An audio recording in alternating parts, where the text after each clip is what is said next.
Guillaume Meurice, ne l'invitez pas, il est de toute façon dans votre radio tous les jours. Moi, je vais vous raconter ma soirée d'hier. Voilà, une belle soirée. Une belle soirée. J'étais à une cérémonie satirique qui s'appelait les Bobards d'Or, qui récompensait les plus gros mensonges médiatiques de l'année. Alors, nous, on se dit à première vue, on n'est pas visé, parce que toutes les brèves du journal de 17h17 sont vérifiées scrupuleusement. On appelle Alex le Albert Londres du ivre-virgule. Il fait l'amour à une Twingo diesel. Alors, on n'est pas concerné, je dirais, à première vue seulement.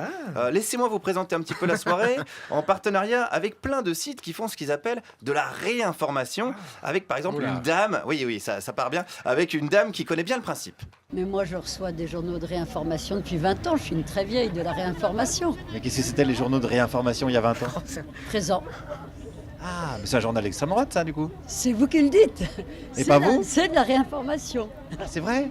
Ça veut dire qu'ils disent des choses qu'on ne trouve pas ailleurs? Il y a une vision à porter, voilà. Voilà, au journal présent, il y a une vision, ça c'est indéniable. Alors les lunettes datent un petit peu, la première devise du journal était quand même Dieu, famille, patrie. Même Pétain aurait été un petit peu gêné de la formule, mais c'est un journal, donc a priori de réinformation, et il était partenaire de la soirée d'hier.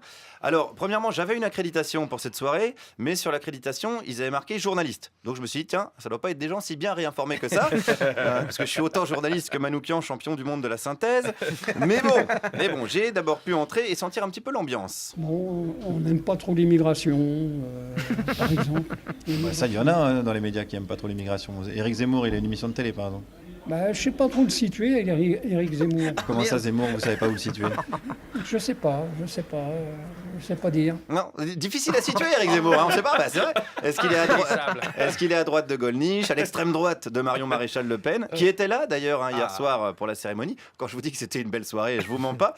Alors, la soirée a débuté, j'ai assisté au début, et puis je suis descendu au bar du théâtre, boire une bière et puis quelques interviews. Et c'est là que ça a un petit peu dégénéré, parce qu'ils m'ont tout simplement viré. Voilà, sans raison apparente, dans la plus pure tradition des garants de liberté d'expression d'extrême droite. Impossible de rentrer dans la salle. Alors, j'aurais pu me battre avec le service d'ordre. Je pense que j'avais mes chances. Ok, au Scrabble, bien sûr. Au Free Fight, je suis un petit peu juste en ce moment. Alors, je suis quand même resté devant la salle toute la soirée jusqu'à la fin. Ce qu'il faut retenir, c'est que pour les spectateurs des Bobards d'Or, la presse est sous contrôle, mais pas de n'importe qui. La presse n'est pas libre et elle est anti-nationale. Elle n'est pas anti-marxiste, elle n'est pas anti-théorie de gauche. Vous trouvez ça vraiment? Je trouve que c'est une évidence. Regardez qui subventionne les médias en France et quelles sont les cibles des médias. Alors, bonne question.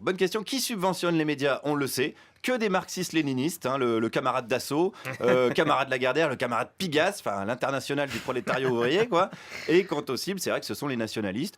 Florian Philippot n'est quasiment jamais invité sur ces chaînes-là. Enfin, pas plus d'une fois par quart d'heure, en tout cas. Il faudra d'ailleurs penser à lui fabriquer un hologramme à Flo-Flo, sinon il va fatiguer.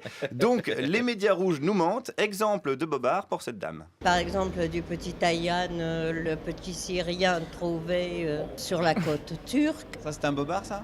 La manière dont il a été monté, en tout cas, est un Bobard, parce qu'on a totalement évacué l'attitude du père, qui n'était pas du tout un réfugié, qui voulait aller se faire poser des implants au Canada. Oui, il fuyait pas la misère, ce papa syrien. Il avait juste rendez-vous chez le dentiste, en fait, à Montréal. Et puis, comme il n'était pas pressé, il a pris le bateau, quoi. Voilà. Puis après, vous connaissez la suite. Le petit a voulu écouter Henri Dess. Voilà, il l'a acheté par le soir. Enfin, l'histoire classique d'un père à bout de nerfs, quoi. Alors, attendez, rigolez pas, parce que les humoristes de France Inter, et d'ailleurs, ont eu leur moment de gloire hier soir, puisqu'ils ont diffusé un clip avec plein d'extraits de nos chroniques, un petit compte rendu. Ils ont fait un bon tri, vous avez eu beaucoup de succès, c'est vrai. Moi? Oui, mais je me demande si vous n'avez pas eu un Bobard de bronze. J'ai eu un Bobard de bronze, moi? Oui, il me semble. Oui. Ah bah merde, j'étais même pas dans la salle en plus. Vous étiez là pour le récupérer. Alors vérification faite, ce monsieur s'est planté. Je l'ai pas eu finalement. Ouais. Décidément, les gens qui se réinforment, ils ont pas l'air hyper bien informés. D'ailleurs, concluons avec une brave dame qui s'informe sur ses sites internet. Sur internet, on arrive quand même à trouver des vérités. Alors pourquoi vous croyez cette vérité-là et pas l'autre? Je crois à la vérité de... Parce que je sais que les médias nous disent beaucoup de choses fausses. Donc, je suis toujours méfiante. Ces sites-là, ils vous disent que la vérité? J'espère que...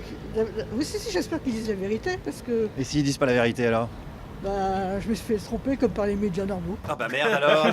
Si ça se trouve, va falloir commencer par réfléchir et faire un travail d'esprit critique.